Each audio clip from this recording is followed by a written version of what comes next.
All right, we're recording now. So, hey everyone, it's me, Keith Fry, and we got Andrew Matthews here, Yes, sir.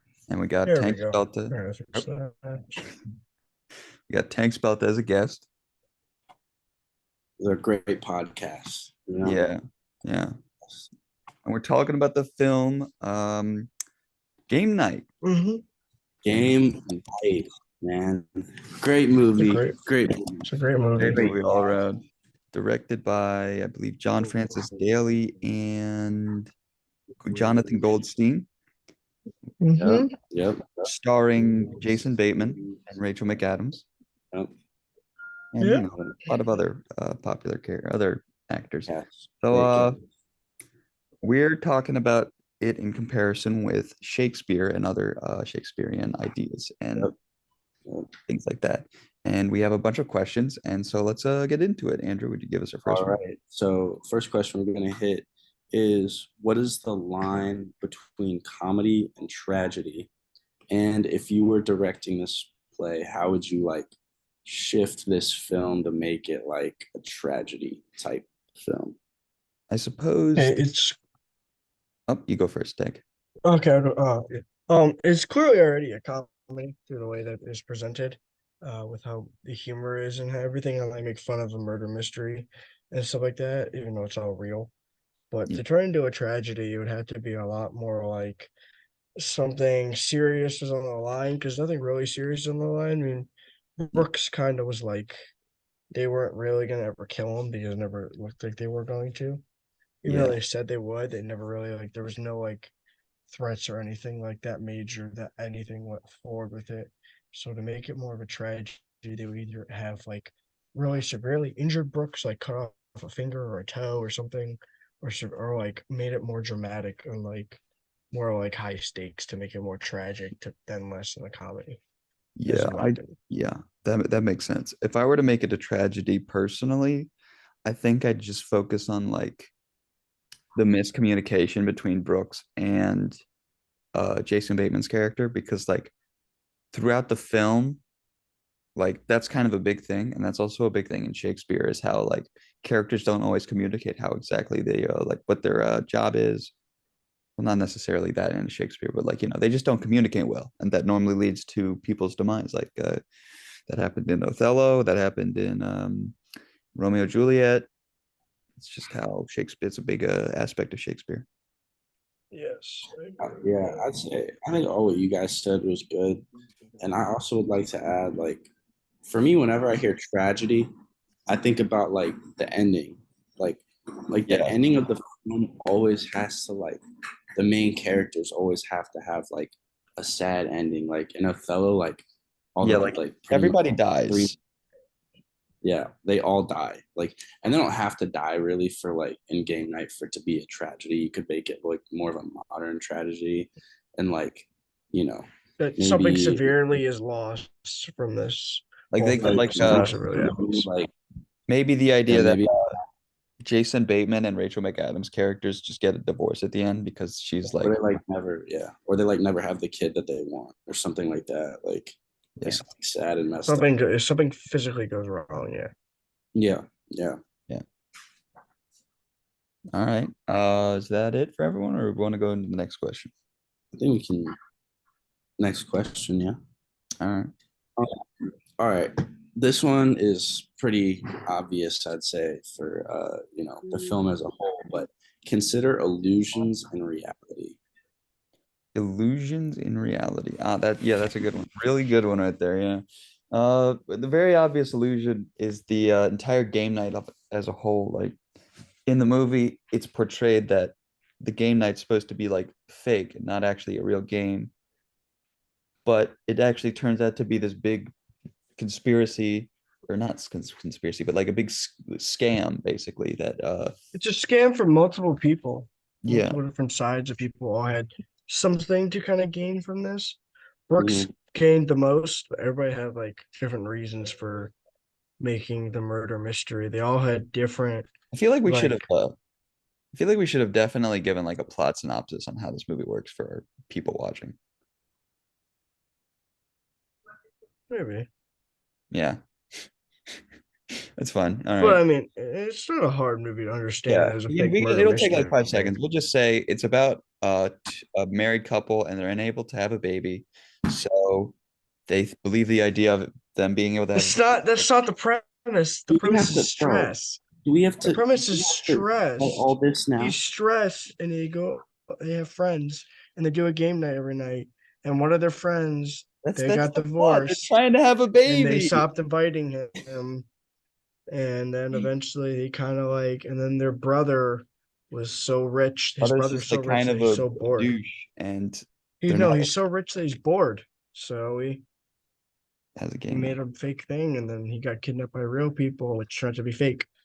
But then there was real people. It was like it's a lot about an illusion of like technically who was working for who and what was the goal from what and everything like that. All right. All right. Yeah. Let's get back on track with the question. All right. Anyways, after you guys went on that little tangent, Yeah, you started that. but like, no, I didn't. It was keys. Doesn't count. All right. He Anyway, went on. No, no, yeah, he did keys. Yes, I did because no one watching this Say has you. probably seen the movie besides the two. person watching that, and that's what's Hepburn. All right. Yes, that's okay. Whatever. Go. She's seen it. All right, whatever. Anyway, for me, in terms of like illusions compared to reality, the biggest one for me is gotta be Brooks. Like the dude's whole life is a lie until he actually like has to be honest about it. Until like Well, kind of. It's kind of a lie. He is rich, but But he did it off of happiness. memes Happiness that is fake. but like until him and Max are like on the chopping block, like everybody's like, oh, he's a Wall Street banker and like, you know, he's got a big penis and or like, you know, like whatever it was. are. Like they like Basically, the whole thing is that he is rich. Andrew, we're not supposed to be talking like that in this. What are you doing? sorry. Okay.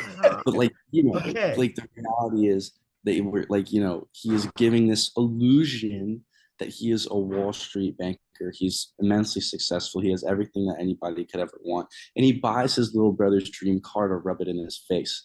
But Yeah. like, you know, none of that really turns out to be true aside from the fact that he's rich and he actually bought the car for his brother. But you know, like Brooks's whole life, other than that, is like pretty much a He's lie. a sad man. Sad, So, like sad that would man. be, yeah, that would be like just- the one that I would say. is- Money doesn't bring happiness. This is the whole point. Money does not give I you mean, in happiness. some circumstances it does, but in this case, it does not. Right? Yeah, that's the whole point. I'm just said in this movie, money did not give Brooks happiness. It just gave him lies. Yeah. Um, yeah. So, you know, the next question we got is how does reputation influence our perception of others? And is it merely an external construct, or do we define our own reputation? I want to jump in on this first while I'm on this Brooks tangent. Because Okay. like I said, Brooks has built a reputation for himself, which the reputation is an illusion. Yeah. Mhm. And your reputation like influences how others view you because until that person really gets to know you, the only thing they have to go off is your reputation. So Max is like, oh, my brother's rich. He has the car I've always dreamed of. He is everything I aspired to be. When in reality, like he's got his own problems, just like everybody else. Like what, like again, like once they're all about to get killed, then they finally have like that bonding moment, and then he's like, all right, like my brother's messed up, just like me. Like we all have our problems, you know. Yeah. And Yeah. say that your actions define your own reputation. Like I would just say like Brooks's actions defined his reputation. Like Yeah. his friends are all talking him up in the beginning. They're like, I heard Brooks did da da da. And like, you know, they're hyping him up and Max is like, oh God, like here we go again. But like then when he actually got to like know his brother, then it was all like My Yeah. my brother is not happy. He's kind I of technically hate. He makes basically in the end, it's like he has a better life than his brother because he has a wife because he like because yeah, and he's has a happy. wife. His that's brother is not truly happy. His brother is so desperate for like things Yeah. that he makes a whole lot murder mystery and things like that. I wouldn't. real. I never got the feeling that Brooks was unhappy, but like he was just like he just because if he was unhappy, I doubt he would have gone back to it at the end of the movie, right?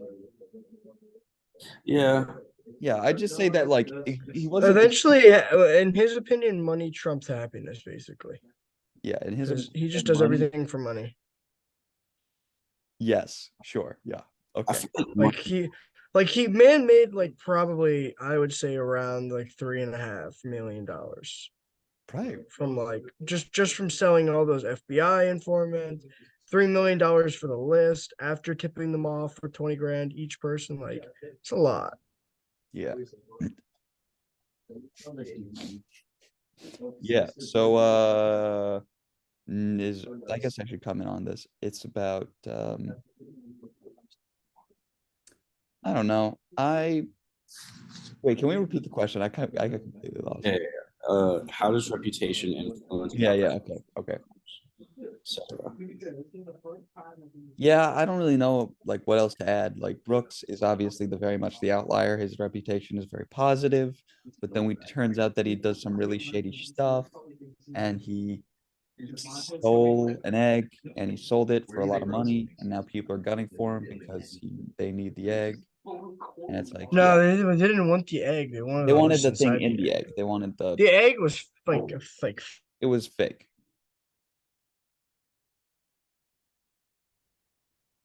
Oh my God, I thought that okay. I was so nervous it just froze. All right. Um yeah, so next question. What power does jealousy hold over our emotions, actions, or perceptions? That's a good one. That's a good one. It was a lot, as you can see from what everybody's perception of Brooke is that he's rich, and they're all jealous that he's rich, and his brother's jealous that he's rich. A lot of And in these, the end, it doesn't work yeah, because sorry. yeah, in the end, the jealousy is that he was jealous of everybody else. Brooke was jealous. They all had families and all had happy lives, and all he had was a bunch of money, but nobody just shared that money with. You just had cars and everything you wanted, but in the end, it was nice. He had a bunch of money, but like his brother Max was more successful than him just because of how happy his life was. Yeah. And I think there's jealousy between Brooks and Jason Bateman's character. What's his name again? Max.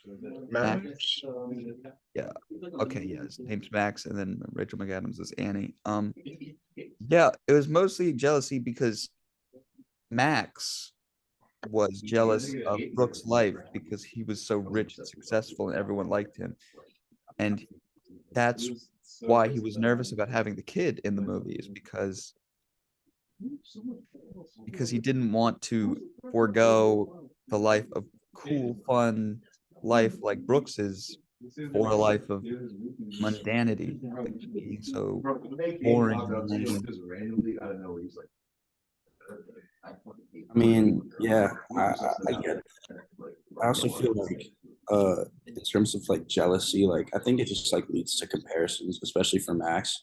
Like all Max does when like Brooks re-enters his life is compares himself to the reputation that Brooks gives himself, and he it kind of like eats at him. He's like, oh, I gotta be like him. I gotta get the car. I gotta get rich to like a kid and like, stop stressing. Whatever. I feel like it just leads to more of the like it just adds on to the perception that he had of Brooks. And it just like ultimately like leads to most of his actions within the movie. Like when they finally found him in the locker and he's like pointing a gun at him and he's like, like we found you, like give me them keys, dude. Like he's ultimately like acting like that because he's jealous and like his like dream car is being dangled in front of him and stuff like that. So yeah, I mean, you can't do that. It's just kind of mean. It's yeah, like you're like dangling the one thing you want. yeah, I wouldn't even have it. it just leads to the actions that Max had. Uh, Bonjour. is that the last of that question, or do you want to? That was the last question. That was all the questions? That was There's only four. Dude. Oh, I thought. Oh, we did that real well. Well, what would you give this movie as a rating overall? What would you give it out of 10? Out of 10? Yeah. Tank, you go first, bro. You go first. For what it was trying to do, I give it like an 8. For what it was trying to do, it was a movie that was made just to make a movie and just to be funny. It did like really well in the box office and stuff like that. I think it Yeah, it made did like do pretty well. Yeah, got like it was like there a was $40 supposed to be million a budget. sequel, but it never happened. They were too I think they lazy to went do a on to make sequel. there was like a Dungeons and Dragons movie that came out recently, and I think they Oh, I Yeah, saw. yeah, literally. Yeah, that's what same like they made. around the same people. And Yeah, it was the same. And Andrew, you want to go? I'll go last. Yeah, uh I give it like a 7.5 Yeah. out of 10. I thought it was like a little bit goofy. Like I thought the concept was cool. Like, it's a decent movie. It was, I'd give it a 7. I'd say that not all the humor worked for me, and there were some moments that were kind of silly. Like near the end of the movie, like it was like it seems to not really make much sense. Sorry. It seems to not really make much sense how the plot went down. Like how the heck did the cop's character, like how did he take over the game night? At what point did that happen? Yeah, it was kind of out of the blue. Because from my knowledge of the movie, the cop character didn't come into the plot until after they visited the house and the dog was covered in blood. But it was still a lot of fun. It was very lighthearted, so I don't want to take all of its, plot problems into heart. I'd give Yeah, it yeah, I feel that. good movie. All right. see, Let me stop the recording.